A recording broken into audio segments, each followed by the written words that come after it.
สวัสดีค่ะทุกคนยินดีต้อนรับเข้าสู่ Thai with Grace นะคะวันนี้เราจะมาเรียน expression หนึ่งที่คนไทยใช้ในภาษาอังกฤษก็คือ the most you possibly can ในภาษาไทยคือ verb บวก adverb บวกที่สุดเท่าที่จะ verb ได้งงใช่ไหมคะแต่ว่าไม่ต้องกลัวนะคะเดี๋ยวหลังจากตัวอย่างทุกคนก็จะเข้าใจแน่นอน 100% แต่ว่าก่อนอื่นเรามาดู adverb กันก่อน adverb คืออะไร adverb คือคำที่ไปขยายคำกริยาก็คือ verb ในภาษาไทยสามารถใช้คำว่าให้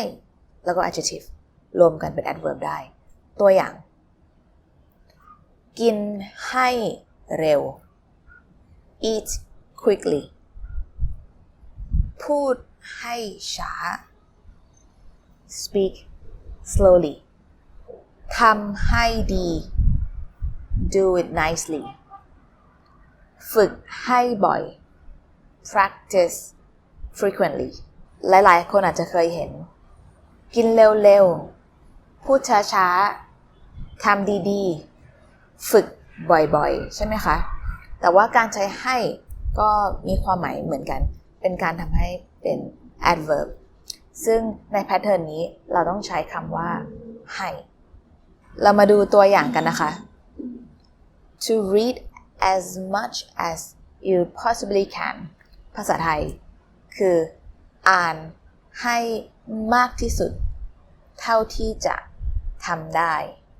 หรือว่าเท่าที่จะอ่านได้เพราะฉะนั้น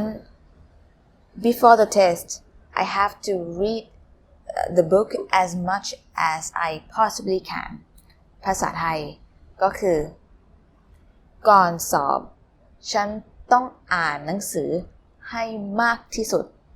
เท่าที่จะอ่านได้หรือว่าเท่าที่จะทำได้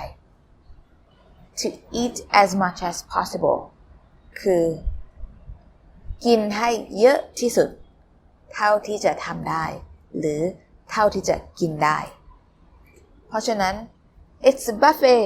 so I have to eat as much as I can ภาษาไทยก็คือวันนี้กินบุฟเฟ่ต้องกินให้เยอะที่สุดเท่าที่จะทำได้หรือเท่าที่จะกินได้ตัวอย่างถัดไปภาษาไทยคำว่า to run as fast as I possibly can ก็คือวิ่งให้เร็วที่สุดเท่าที่จะวิ่งได้หรือเท่าที่จะทำได้เพราะฉะนั้น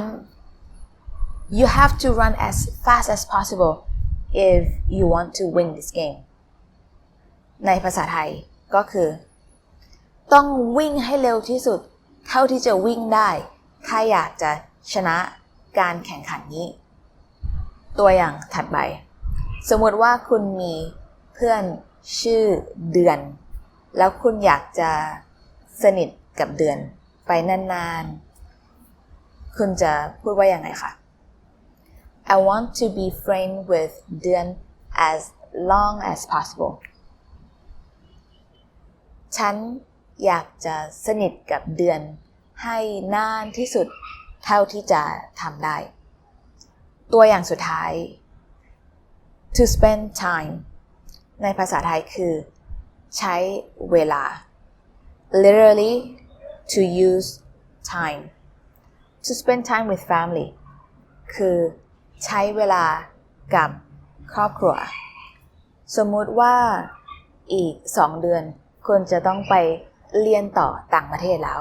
คุณอาจจะไม่มีเวลากับครอบครัวเหมือนกับเมื่อก่อนแล้วก็คุณก็เลยคิดว่า